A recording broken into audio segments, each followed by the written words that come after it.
जय माता की दोस्तों, कैसे हैं आप लोग। आई होप अच्छे होंगे। दोस्तों, आज की वीडियो का टॉपिक है घर घर की कहानी। और बोले तो rise your energy, your vibration to attract right person in your life, right situation in your life. Okay. घर घर की कहानी में दिक्कतें हैं क्यों? हम जिस वाइब्रेशन में थे, जैसे हमारी सोच बुद्धि, जो अपब्रिंगिंग हमारी हुई है, पालन पोषण घर परिवार में, कि गलत को देखो तो भी उसको मतलब बोल लो नहीं तो बेइज्जती हो जाएगी, समाज में पता चल जाएगा तो मान चला जाएगा। तो इन सब चीज़ों की वजह से ही तो आज की घर घर की कहानी यही बन गई है कि लोग एक घर में रह तो रहे हैं, बट वहाँ पे कोई भी अपने आप को अच्छा नहीं पाता है। मतलब पूरे आत्मा से वो वहाँ उस घर में जी नहीं रहा होता है। देखिए, पति पत्नी का संबंध हो, चाहे परिवार के अन्य सदस्यों के साथ संबंध हो, आप मतलब ये भी नहीं कहा जाएगा, बहुत लोग सही से भी रह रहे होंगे, लेकिन मैं एक सोशल वर्कर हूँ, जो मैं समाज में निकल रही हूँ, तो समाज की एक इस तरफ जो भी चीज़ें मेरे सामने आई कि कैसे महिलाएं मतलब इतना ज़्यादा परेशान हैं और वो कोई भी एक्शन ले नहीं पा रही हैं, सिर्फ मतलब ये डर की वजह से कि कैसे मतलब मेरे घर परिवार का मान सम्मान नाम डूब जाएगा। जब अपनी आत्मा का ही सम्मान नहीं है तो कौन सा घर परिवार का सम्मान, कौन सा मान सम्मान, कौन सा बच रहा है, ये बताइए। हम जब तक देखे नहीं गए चोरी करते हुए तब तक हम चोर नहीं हैं। हम देख लिए गए तो हम चोर हो गए, हमें सजा भी दी जाएगी। आप इन सब चीज़ों से बाहर निकलिए, ब्रेक करिए इन सारे पैटर्न्स को। हम आप ही हैं जो चेतना का स्तर थोड़ा अपना विकसित करके और इस समाज की इन बुराइयों को ख़त्म कर सकते हैं, अन्यथा कोई नहीं आएगा, भगवान नहीं आएंगे यहाँ पे ख़त्म करने। हम लोग हमारे और आपके माध्यम से ही, अपने बंदों के माध्यम से ही वो इस कलयुग का समापन करेंगे। अब मैं आती हूँ मुद्दे पे कि घर घर की कहानी क्या है। जैसे पति पत्नी के संबंध की बात करें तो आज की डेट में कोई पति अपने पत्नी से लॉयल्टी नहीं दिखा रहा है, और पत्नी वो भी अपने आप को उसी लायक बस समझ रही है कि ठीक है, यही है, अब जीवन है। पहली गलती क्या हुई कि हम एक लो वाइब्रेशन एनर्जी में थे। हमारी अपब्रिंगिंग जो हुई थी, हमारा पालन पोषण जो हुआ था, हमें समाज ने जो सिखाया था, माता पिता ने सिखाया था कि जाना बेटी तो क्या कहते हैं, मतलब ये घर परिवार को सजो के रखना, डोली गई है तो अर्थी निकलेगी वहाँ से, ऐसे रहना, और पति का मार खाना तो सौभाग्य की बात होती है, सब कुछ, ये सारी चीज़ें ठीक है। तो इन वजह से तो हमको जो पालन पोषण मिला, तो हमने एक ऐसे पर्सन को अपने लाइफ में अट्रैक्ट कर लिया जो कि हमारे लिए पूर्णतया अनुचित है, सही है ही नहीं है। अब उस पर्सन के साथ हम एक गलत कदम से बढ़े वहाँ पे। अब कुछ लोगों के साथ पहले दिन से, कुछ लोगों के साथ कुछ दिन बाद से ही शुरुआत हो जाती है कि उनके ऊपर शासन किया जाने लगता है। अब वो शासित होती रहती हैं पूरी तरीके से, और वो उसी एक प्रेमिसेस को अपना जीवन समझ लेती हैं, जबकि मानव जीवन हमको जो मिला है वो हम जानवरों की योनि से ऊपर आकर के जन्म पाए हैं, तब ना मनुष्य का जीवन पाए हैं। और मनुष्य का जीवन इसीलिए तो नहीं हुआ है कि हम अपने इतने महत्वपूर्ण जीवन को जो 84 लाख योनि के बाद मिलता है उसे हम यूं ही बेकार जाने दें, सिर्फ इस समाज की कुरीतियों की वजह से। नहीं, ऐसा नहीं करना है। हमें अपने जीवन स्तर को उच्च बनाना है, और वो निम्न बना ही क्यों है अभी तक? इस वजह से कि हम कहीं ना कहीं बहुत ज़्यादा कोडिपेंडेंट हैं, दूसरे के ऊपर निर्भर हैं। जब तक हम आत्मनिर्भर नहीं होंगे तब तक हम आत्मसम्मान के साथ जी ही नहीं सकते। मेरे पास समाज में ऐसी ऐसी महिलाओं का मतलब अनुभव मैं बता रही हूँ कि पति ने पत्नी के होते हुए दूसरा अफेयर कर लिया, फिर भी पत्नी उसके साथ रह रही है सिर्फ ये सोच करके कि खर्चा कैसे चलेगा, समाज क्या कहेगा। और वो व्यक्ति भी ये जान रहा कि ये जा कहाँ पाएगी, ये कर क्या सकती है, और उसको पूरा इस चीज़ को करने के लिए एक अनुमति मिली हुई है। मुंह से तो नहीं बोल रही है पत्नी, बट उसके कृत्यों से तो देखा जाए ना कि उसी ने उसको अनुमति दे रखी है अपने ऊपर इस अत्याचार की। वो क्यों नहीं खड़ी हो रही अपने लिए कि नहीं, मुझे इस जिल्लत की ज़िंदगी नहीं जीना है। तुम मेरे आत्मा को इस तरीके से तार तार कर रहे हो, तो ये मिलन ही नहीं हमारा है। जब ये हमारा मिलन आत्मा से नहीं है तो शरीर का क्या मतलब है? कोई जानवर थोड़ी है कि बस केवल आओ शरीर को भोगो और निकलो। आत्मा से कोई समझौता नहीं करना चाहिए। जब हम अपनी आत्मा को किनारे करके और अपने सिर्फ इस दकियानूसी सोच में और बुद्धि से चलने लग जाते हैं तो ही हमारा पतन निश्चित हो जाता है। जब तक हम अपनी आत्मा का सम्मान करते हैं तब तक हमारी आत्मा हमें गिरने नहीं देती है, because our soul is God. आत्मा ही परमात्मा है, आत्मा में ही परमात्मा का वास है। अब देखिए, वो अपने लिए कोई एक्शन नहीं ले पा रही है बिकॉज ऑफ कोडिपेंडेंसी। उस कोडिपेंडेंसी को ब्रेक करिए, निकलिए बाहर इन सब चीज़ों से। आप एक दिन में सारा कुछ ब्रेक नहीं कर सकते हो, बट सबसे पहले आप उस व्यक्ति से एनर्जेटिकली अपने आप को डिटैच करिए। मत अपने आप को शोषित होने दीजिए। रास्ते सोचेंगी बनाने के लिए तो बन जाएंगे कि कैसे मुझे इस व्यक्ति से अपने आप को पहले एनर्जेटिकली डिटैच करना है।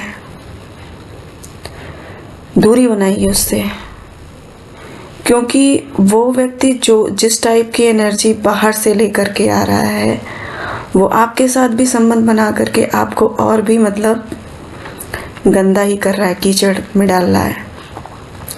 अपने आप को इस कीचड़ से बचाइए।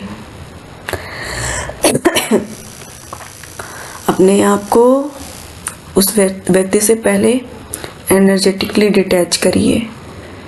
देन आफ्टर, जब आप एनर्जेटिकली उस व्यक्ति से डिटैच होंगे तो आपकी बुद्धि सही दिशा में कार्य करने के लिए प्रेरित होगी। आप अपने लिए फाइनेंशियली भी कुछ करना चाहेंगे। एक दिन में कोई राजा नहीं बन जाता है, मेहनत करके ही इस धरती पे आप चीज़ें, कर्म है ना यहाँ पे, तो कर्म के ही दम पे सब चीज़ें मिलती हैं। तो कर्म तो आपको करना ही पड़ेगा, मेहनत करेंगे आप। और जब अपनी आत्मा, अंतरात्मा के साथ होकर के चलेंगे तो वो आपको हर घड़ी मदद करेगी सही दिशा में जाने के लिए। इसलिए अपने आप को इस कोडिपेंडेंसी से बाहर निकालिए। एनर्जेटिकली डिटैच किया आपने, फाइनेंशियली अपने आप को सेल्फ डिपेंडेंट बनाना शुरू कर दिया, धीरे धीरे चीज़ें होने लगेंगी। इमोशनली अपने आप को डिटैच करिए। नहीं सोचना है हमें कि अरे वो उसके साथ होगा, क्या कर रहा होगा, क्या नहीं, मतलब मैं हाँ उसको इतना प्रेम करती हूँ। ये कोई प्रेम नहीं है, ये सिर्फ मोह है। प्रेम एक तरफा होता ही नहीं है ना। आपकी एनर्जी आप धीरे धीरे क्लेंज करने लगोगे। जब इस तरीके की कोडिपेंडेंसी से बाहर आने लगोगे तो आप एक टाइम में देखोगे कि आपके जीवन में सही व्यक्तियों का आगमन होने लग गया है। ये मोस्टली मैं उन लड़कियों को तो ज़रूर समझाना चाहूँगी जो अभी क्या कहते हैं बैचलर हैं और कहीं ना कहीं किसी अफेयर में हैं और इस चीज़ का शिकार हो रही हैं कि रूल कर रहा है उनका बॉयफ्रेंड जो भी है या जैसे भी। अपने ऊपर किसी को रूल मत करने दीजिए।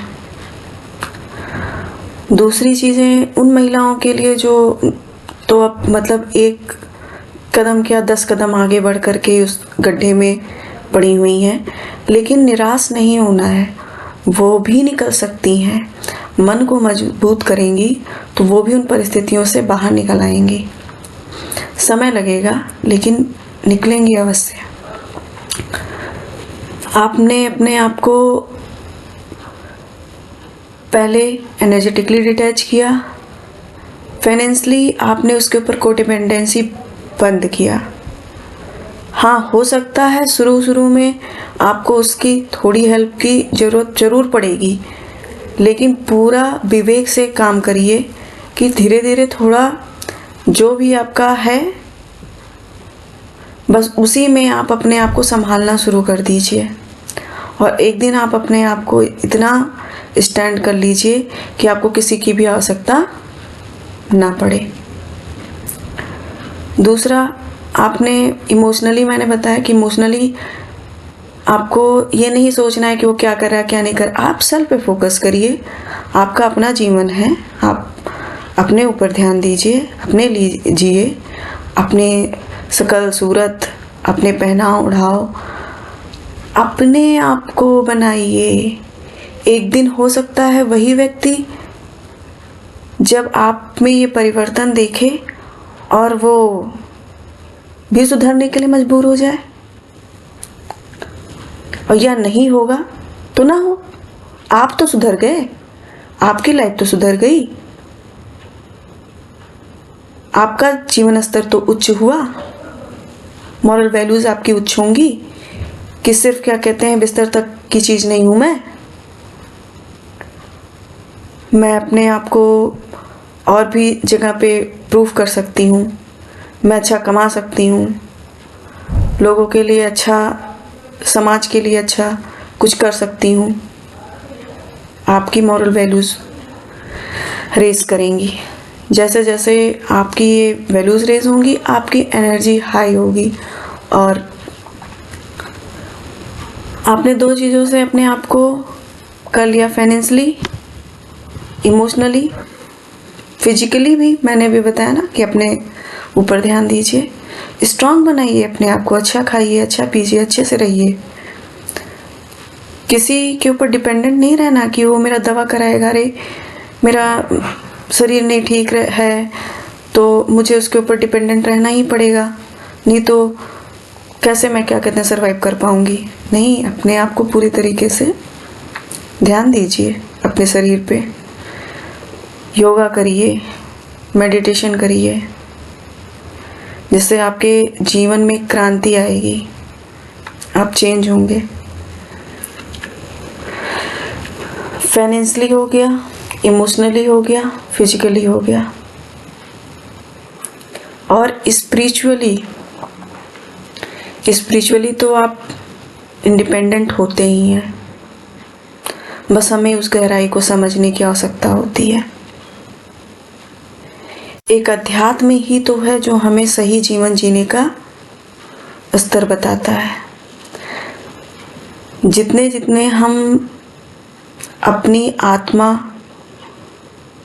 की वाइब्रेशन को हाई करने में लग जाएंगे, अपने मौलिक सिद्धांतों को उच्च करने में लग जाएंगे, वैसे वैसे ही हमारे पास से जितनी भी ये नेगेटिव सर्कमटेंसेस हैं, नेगेटिव पर्सन्स हैं, वो धीरे धीरे हमारी लाइफ से खुद ब खुद चले जाएंगे।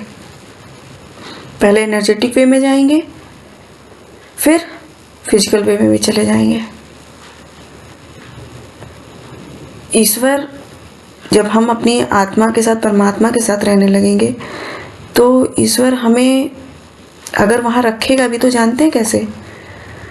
जैसे आपने कमल का फूल देखा है, पानी में रहता है, बट वो पानी उसको टच भी नहीं कर पाता है। उस तरीके का जीवन हम जिएंगे कि आसपास अगर वो लोग रहेंगे भी, फिर भी हमको वो प्रभावित नहीं कर पाएंगे। उनकी कोई भी डिस्टॉर्टेड एनर्जी हमको अफेक्ट नहीं कर पाएगी। तो समाज में इतनी महिलाएं हैं जो मुझसे मिलती हैं, अपनी प्रॉब्लम शेयर करती हैं। मैंने उन लोगों को सुना और उसमें से बहुत लोगों के जीवन में परिवर्तन आया। तब आज मैं वीडियोस बनाने बैठी हूँ कि यदि मैं मिल करके जब मैं उन लोगों से बातें करके और उनको इन चीज़ों को उतारने के लिए जीवन में बता करके फॉलो किया उन्होंने, तो उनके जीवन में परिवर्तन हो सकता है। तो शायद मेरी बातों का असर और भी महिलाओं पे हो और वो अपने जीवन को सुधार सकें। प्लीज़ मेरी आप लोगों से रिक्वेस्ट है कि अपने इस बहुमूल्य जीवन को किसी का दासी मत बनाइए, चाहे वो स्त्री हो चाहे वो पुरुष हो, है ना। आप लोग अपने इस बहुमूल्य जीवन को एक अच्छे रूप में परिणित करिए। आप बहुत कुछ कर सकते हैं। आपकी आत्मा इस संसार को एक बहुत अच्छा गिफ्ट दे के जाएगी। तो मैं इन बातों को कंटिन्यू रखूंगी आगे की वीडियोस में कि कैसे कैसे मैं अनुभव लाती रहूंगी और लोगों के, कि कैसे उनका जीवन सुधरा। चाहे मैं उन लोगों के वीडियोस ही डाल दिया करूंगी उनके ही माध्यम से, या फिर मैं खुद बता करके करूंगी कि कैसे उन लोगों ने अपने अपने जीवन में सुधारा अपने जीवन को इन बातों को फॉलो करके। जब आप एक कमल का फूल बन जाएंगे ना, तो आप कीचड़ में रहते हुए भी आपको उस कीचड़ का कोई फर्क नहीं पड़ेगा और आप कमल का फूल ही रहेंगे। तो अपने आप को कमल के फूल की तरह बनाइए, है ना। आप इन सारी एनर्जीज से बाहर निकल आएंगे। नहीं मन करेगा आपका ऐसे लोगों के साथ उठने बैठने का या उनकी बातों को सुनने का। और सोना तो बहुत दूर है, चाहे पति परमेश्वर जो कहे जाते हैं वही क्यों ना हो। आप अपनी ऊर्जा बढ़ाइए, दूसरों पे ध्यान देने से अच्छा है खुद पे ध्यान दीजिए। और एक अपने व्यक्तित्व को निखारिए। इसी बात के साथ मैं अपनी वाणी को विराम देते हुए आप सभी के उज्जवल भविष्य की कामना करती हूँ। मेरे चैनल्स को लाइक शेयर सब्सक्राइब जरूर करिए। मैं आप लोगों के लिए ही इस चैनल को क्रिएट की हूँ। Thank you.